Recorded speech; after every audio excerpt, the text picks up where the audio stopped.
విద్యార్థులందరికీ నా ఆశీస్సులు. నేను తుమ్మల అకాడమీ యూట్యూబ్ ఛానల్ అధినేత మాధవిని. ఈరోజు మీకు నేనే గొప్పవాడిని అనేటువంటి మాట అనకూడదు. అలా అంటే కనుక ఏమి జరుగుతుంది ఏంటనేది ఒక ఉదాహరణ రూపంలో ఒక చిన్న కథలాగా చెప్తాను, వినండి. గోదావరి నదీ తీర ప్రాంతంలో కపిలేశ్వరం అనే గ్రామం ఉంటుంది. ఒక మోతుబరి ఉంటాడు, అంటే బాగా ధనవంతుడు. అతనికి కృష్ణ అనే కొడుకున్నాడు. అతనిలో ఎంత కష్టమైన విద్యనైనా క్షణంలో నేర్చుకునే చురుకుదనం ఉంది. ఆగకుండా 8 మైళ్ళ దూరమైనా పరుగు పెట్టగలడు. గురి తప్పకుండా చిటారు కొమ్మపై ఉన్న కాయను కూడా కొట్టగలడు. ఎంత బరువైనా సులభంగా ఎత్తగలడు. వరద నీటితో నిండు ప్రవాహంలో నదిలో ఈదగలడు. కుస్తీలు పట్టి శబాష్ అనిపించుకోగలడు. తండ్రికి వ్యవసాయ పనుల్లో, తల్లికి ఇంటి పనుల్లో సాయం చేస్తూ ఉంటాడు. మీ అబ్బాయి కృష్ణ చాలా చురుకైన వాడు. రాజమహేంద్రవరంలో గల శంకరతీర్థుల వారి వద్దకు పంపండి, వాడి తెలివితేటలు ఇంకా రాణించగలరు అని గ్రామంలో గల పెద్దలు చెప్పారు. అంతేకాక ఆయనకి రాని విద్యలు లేవు, మహాపండితుడు. ఆయన వద్ద శిష్యరికం చేసిన వారికి జీవనభుక్తికి ఏ లోటు ఉండదు అని చెప్పారు. తండ్రి శంకరతీర్థుల వారి గురించి కృష్ణుడికి చెప్పి చూశారు, కానీ కృష్ణ వారి మాటలు వినలేదు. కృష్ణ జీవితంలో కొత్త విద్యలు నేర్చుకుని ఏం చేయాలి, ఉన్నంతలో నలుగురికి సాయపడాలి, నేర్చుకోగల పరిస్థితి ఎందుకు, ఆయన వద్ద ఎందుకు శిష్యరికం చేయాలి, నేనేం గొప్పవాణ్ణి కాదా, నేనే కొత్త విద్య కనిపెట్టగలను అని ఆత్మవిశ్వాసంతో పలికేవాడు. తన గ్రామ ప్రజలు తన గొప్పతనాన్ని గుర్తించాలంటే ఏదో ఒకటి నేర్చుకోవాలి అనే ఉద్దేశం కలిగి ఉండేవాడు. ఆ ఊరిలో పెద్ద తోట ఉంది. ఆ తోటలో ఒక చెట్టుకి రేక్కాయలు తింటే కాకరకాయలాగా చేదుగా ఉంటుంది. ఆ కాయల జోరికి ఎవరూ వెళ్ళరు. వాటిని గురించి బాగా ఆలోచించాడు. మరుసటి రోజు సాయంత్రం ఒక కోతి ఆ కాయల్ని తిని రెట్టించిన ఉత్సాహంతో ఆకాశంలోకి ఎగిరింది. అది గమనించిన కృష్ణ 2 కాయలు తిని మరి 4 కాయలు జేబులో వేసుకొని పైకి ఎగిరే ప్రయత్నం చేశాడు. అంతే, కృష్ణ ఆకాశంలోకి ఎగిరి పక్షిలాగా పైకెత్తుకు వెళ్ళి క్రమంగా క్రిందికి దిగాడు. ఇటువంటి ఫలాలు తినే ఆంజనేయుడు లంకని దాటాడా అనే సంశయం కూడా కలిగింది కృష్ణకి. మరుసటి రోజు గ్రామ పెద్దల్ని దావనలా అంతా ప్రాకిపోయింది. ఈ వార్త మొత్తం పెద్దలందరికీ సమావేశపరిచి వారికి ఆకాశానికి గమనం చేయసాగాను అని చెప్పి ఇవన్నీ చెప్పేటప్పటికీ అది చాలా దూరం పాకిపోయింది ఆ వార్త. రాజమహేంద్రవరంలో గల శంకరతీర్థుల వారికి తెలిసిన వారు ఆ గ్రామానికి వచ్చి కృష్ణను కలిశారు. తనను శిష్యునిగా చేసుకొని ఆ విద్య నేర్పమని అడిగారు. తన గురించి కూడా చెప్పారు. కృష్ణ తమరు శంకరతీర్థుల వారా, తమకి రాని విద్య అంటూ ఉండదంటారు కదా, ఈ ఒక్క విద్య కోసం వెతుక్కుంటూ నా వద్దకి వచ్చారా, తమకు రాని విద్య ఉండకూడదనే అహంభావమా అని అడిగారు. నాయనా, నాకే గనుక అహంకారం ఉంటే నీ వద్దకి శిష్యరికం చేయడానికి రాను. శంకరతీర్థుల వారు అనగా అలాంటప్పుడు ఈ కొత్త విద్య నేర్చుకోవాల్సిన అవసరం ఏమిటి? మీరు వినోద ప్రదర్శనలు ఇచ్చి ధనం సంపాదించాలనా అని కృష్ణ అడిగాడు. విద్యావంతుడికి ధన సంపాదనపై వ్యామోహం ఉండదు. నేను విద్యలు నేర్చుకున్నది నా కోసం కాదు, నాకున్న జ్ఞానమని భావితరాల వారికి పంచిపెట్టాలనే సదుద్దేశమే. నేను దాపరికం లేకుండా మనకున్న జ్ఞానం మనతోనే అంతరించిపోకుండా జాగ్రత్త పడుతున్నాను అని వినయంగా చెప్పారు శంకరతీర్థుల వారు. కృష్ణ హేళనగా నవ్వి, ఈ విద్య నాతోనే అంతరించిపోయినందువల్ల ప్రమాదం ఏమీ లేదు, ప్రపంచానికి నష్టం కలగదు అని అన్నాడు. ఉంది నాయనా, మనిషి నీటిలో ఈదాలి, గాలిలోకి ఎగరాలి, అన్ని వాతావరణ పరిస్థితులకి తట్టుకోవాలి. అదే నీటిలో చేప కానీ మొసలి కానీ బయటికి వస్తే బలహీనమై ప్రాణం కోసం వెలువెల్లాడగలవు. హిమాలయ పర్వత శ్రేణుల్లో ఉండే ఎలుగుబంటి ఎడారిలో ఉండలేదు. నీవు నేర్చిన విద్య వల్ల ఏరు దాటవచ్చు, కారు చిచ్చులా మండుతున్న మంటల్లో నుంచి బయటపడవచ్చు. ఏ విద్యకైనా ఎన్నో ప్రయోజనాలుంటాయి. అవసరాన్ని బట్టి మనుషులు ఉపయోగించుకోగలరు. విద్యలను గ్రంథస్థం చేసి ప్రచారం చేయటమే విద్యావంతుల కర్తవ్యము. విద్యను గ్రంథస్థం చేసి ప్రచారం చేయటమే విద్యావంతుల కర్తవ్యము అని చెప్పారు శంకరతీర్థుల వారు. వారు చెప్పిన మాటలు వినగానే కృష్ణ ఆయనకి నమస్కరించి పాదాలపై పడి, నన్ను మన్నించండి, నేను మీకు శిష్యరికం చేసి నా జ్ఞానం అభివృద్ధి చేసుకుంటాను, నాకు తెలిసిన విద్య మీకు గురుదక్షిణగా సమర్పించుకుంటాను అని చెప్పారు. నేనే గొప్పవాణ్ణి అనే అహం నాలో కలిగి మీకు మనస్తాపం కలిగించాను, నన్ను తమ శిష్యుడిగా స్వీకరించండి అని అన్నాడు కృష్ణ. విద్యావంతునికి వినయము ఆభరణం వంటిది. విద్యావంతునికి వినయము భూషణము వంటిది. రోజు గురువుని భక్తి శ్రద్ధలతో పూజించి మంచి శిష్యునిగా, ఉత్తమ పౌరునిగా ఉంచుతుంది. విద్య వలన వివేకము, వినయము, జ్ఞానము కలుగును. విద్య లేనివాడు వింత పశువని ఒక సామెత కూడా కలదు. విద్యార్థులు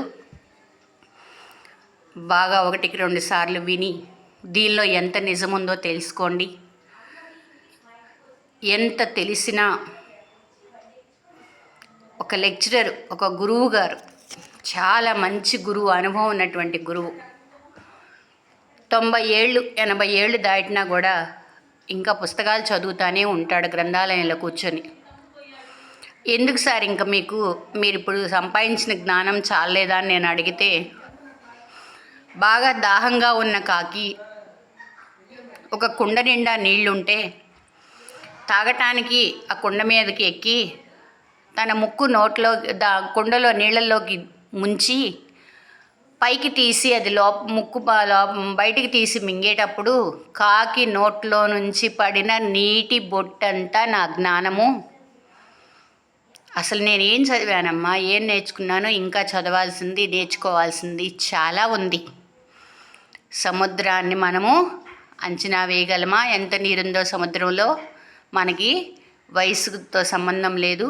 నేర్చుకోవాలనేటువంటి తపన, ఆరాటము, కుతూహలము ఇవన్నీ ఉంటే వయసుతో నిమిత్తం లేకుండా కొత్త కొత్త విషయాలు నేర్చుకొని దాన్ని ఇంకొకళ్ళకి పంచిపెట్టి మంచి మనిషిగా, మంచి పౌరునిగా, ఒక విద్యావంతునిగా పేరు తెచ్చుకున్నటువంటి ఒక వ్యక్తికి కోటీశ్వర్లు కూడా సాటి రారు అనే విషయాన్ని తెలుసుకుంటారనే ఉద్దేశంతో ఎప్పుడు కూడా ఎవరి దగ్గర కూడా నాకు అన్నీ వచ్చు, నేను అన్నీ చదివాను, నాకు అన్ని డిగ్రీలు ఉన్నాయి, ఇన్ని సర్టిఫికెట్లు ఉన్నాయి, ఆ మెడల్స్ వచ్చినాయి, ఈ మెడల్స్ వచ్చినాయి, అస్సలు అవి బయటికి ఎప్పుడూ మనము చెప్పకూడదు.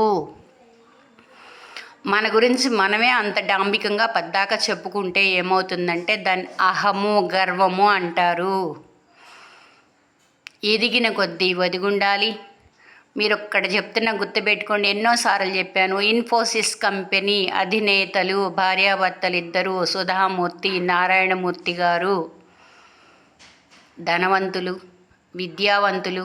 వాళ్ళల్లో ఉన్నటువంటి వినయము, విధేయత, ఇంత వయసు వచ్చినా కూడా అసలు వాళ్ళని చూసి మీరు నేర్చుకోవాల్సిన విషయాలు చాలా ఉన్నాయి. ప్రతి విద్యార్థికి ఒక ఇన్స్పిరేషనల్ పర్సన్, స్ఫూర్తిగా తీసుకునేటువంటి ఒక వ్యక్తిని పెట్టుకొని మీరు కూడా పైకి రావాలి. ఆ తర్వాత మీరే సమాజానికి ఒక ఆదర్శవంతమైన వ్యక్తిగా తయారవ్వాలి. ఇంకా ఇప్పటికైనా సరే ఎన్నిసార్లు ఎన్నో మంచి మాటలు కథల రూపంలో చెప్పాను.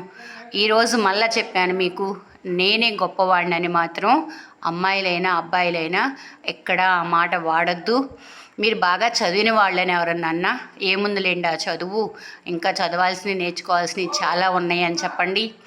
పిహెచ్డీ చేసి డాక్టరేట్ సంపాదించిన వాడు విర్రవీగుతూ ఉంటారు. ఆడవాళ్ళైనా మగవాళ్ళైనా కాళ్ళు ఎగరేసుకుంటే మేము డాక్టర్స్ అని. వాళ్ళు ఒక సబ్జెక్టు తీసుకొని దానిలో వాళ్ళు ఏదో ఇప్పుడు ఈ రోజుల్లో అయితే డబ్బులు కట్టి మెటీరియల్ తీసుకుని నెట్లో గూగుల్లో చూసి ఆన్సర్లు రాస్తున్నారు. ఒకప్పుడైతే కష్టపడి శ్రమించి సొంత అనుభవాలతో వాళ్ళు పిహెచ్డీ థీసిస్ రాసి సబ్మిట్ చేస్తే వాళ్ళకి డాక్టరేట్ ఇచ్చేవాళ్ళు. వాళ్ళకి వచ్చింది ఏంటి? వాళ్ళు తీసుకున్నటువంటి సబ్జెక్ట్ ఒక్కటే, ఏదో ఒక టాపిక్ తీసుకుంటారు, దానిలోనే వాళ్ళకి నైపుణ్యం వచ్చుద్ది. కానీ అంత మాత్రాన పిహెచ్డీ చేసినంత మాత్రాన ప్రపంచ జ్ఞానం అంతా కూడా వాళ్ళ మైండ్లో నిమిత్తమైపోయింది అనుకొని వాళ్ళెమ్మట చేతులు కట్టుకుని వాళ్ళ కాళ్ళు పట్టుకుంటా వాళ్ళకి మీరు ఎప్పుడు విష్ చేసుకుంటా వాళ్ళ చుట్టూ తిరగవద్దు. ఈ రోజుల్లో గురువులు ఎవరూ కూడా శిష్యుల్ని పైకి తీసుకురావాలని కోరుకున్నటువంటి గురువులు ఎవ్వరూ లేరు. ఓపెన్గా చెప్తున్నా, భయమే లేదు నాకు, అసలు ఎవరూ లేరు. విద్య నేర్పితే కనుక ఎక్కడ పైకి ఎదిగి వెళ్ళిపోతారో అనేటువంటి ఉద్దేశంతో చాలా తక్కువ నేర్పుతున్నారు పిల్లలకి. నాకు ఒక స్టూడెంట్ అడిగింది, అమ్మ నువ్వు చెప్పినట్టు గ్రామర్ ఈ రోజుల్లో అసలు ఎవరన్నా చెప్తున్నారా? అంత చక్కగా కమ్యూనికేటివ్ స్కిల్స్లో కానీ చెప్పే దానిలో ఉన్నటువంటి బాగా మాట్లాడిందమ్మ. తను మాత్రం అసలు ఆ మాట గుర్తు రావట్లేదు. 10 మందిలో నన్ను పట్టుకొని పెద్దగా పిలిచి అమ్మ అని, అమ్మ ఎంత బాగా చెప్పావోనమ్మా, ఈ రోజుల్లో అసలు చెప్పేవాళ్ళు కూడా లేరమ్మా, కమాండింగ్ చేసేవాళ్ళు కూడా లేరమ్మా. పిల్లలకి ఎగ్జామ్ హాల్కి వెళ్తే అక్కడ మీరు చెప్పిన క్లాస్ రూమ్లో సిచ్యువేషన్ గుర్తొచ్చి ఆన్సర్లు రాసేవాళ్ళం అమ్మ. ఇంగ్లీష్ వ్యాకరణం నేర్పే వాళ్ళు ఉన్నారా? ఏది అడిగినా మీకు ఇది అవసరమా, మీకు ఇది చాలే కూర్చోండి అని చెప్పి పిల్లల్ని అలా అంటున్నారమ్మా. మీ దగ్గర నేర్చుకోవడానికి మేము చాలా దూరాన్ని ఉన్నాము, అందుకనే మీ పుస్తకాలు ఇంకా నేను అట్టి పెట్టుకుని మా పిల్లలకి నేర్పుకుంటున్నానని చెప్పి ఎంతమంది పిల్లలు నా దగ్గర ఆ మాట అంటున్న వాళ్ళు. ఇప్పుడే అనుకుంటారు మీరు నేను గొప్ప అనే మాట అనకూడదని చెప్పి మంచి మాటలు నీతులు సూక్తులు చెప్పారు, మళ్ళీ మీ గురించి చెప్పుకుంటున్నారని. ఈ రోజుల్లో గురువు అనే పదానికి అర్థం ఏంటి? అది ఏ శిష్యుడికైనా తెలుస్తుందా? గురువుగా గౌరవించుకోవడానికి అర్హత కలిగిన వాడు ఎవరన్నా ఉన్నారా నన్ను అడిగితే? ఎవరన్నా ఉన్నారా అర్హత? ఇప్పుడు గురువుని గౌరవించాలి, గురువు దగ్గరికి వెళ్ళాలి, వాళ్ళ ఆశీస్సులు తీసుకోవాలి అనేటువంటి ఆలోచన పిల్లల్లో రావటం లేదు అంటే అది గురువు తప్పు కూడా ఉంది. ఉపాధ్యాయుని వృత్తిలో ఉన్న వాళ్ళది చాలా తప్పులు ఉన్నాయి. అక్కడొక గంట చెప్పుకొని డబ్బు సంపాదించుకుంటున్నారు కానీ ఒకే చోట నిలబడి ఈరోజు నేను చెప్తాను నీ పిల్లాడికి ఇది వచ్చు, ఇది రాదు, ఇది ఉంది కెపాసిటీ, ఇది లేదు, దీన్ని నేను ఇంప్రూవ్ చేసి పెడతానని ఓపెన్గా చెబుతా. పేరెంట్స్కి నేను ధైర్యంగా చెప్తా, నేను మీకు రాదండి మీ పిల్లాడికి అంతవరకే వచ్చు, ఫాలో అవ్వలేకపోతున్నాడు, నాలెడ్జ్ లేదు, స్కూల్ వదిలినాక మళ్ళీ మా ఇంటికే ట్యూషన్ పంపండి. విద్యని వ్యాపారం చేసి చక్కగా ఆడుకుంటున్నారు తల్లిదండ్రుల్ని. స్కూల్లో లక్షలు ఫీజు కడతారు, మళ్ళీ వాళ్ళ దగ్గరికి ఆ స్కూల్లో టీచర్ల దగ్గరికి మళ్ళీ ప్రైవేట్లు పంపుతారు, మళ్ళీ డబ్బులు తీసుకుంటారు. ఇదమ్మా విద్యా వ్యవస్థ ఎలా ఉంది.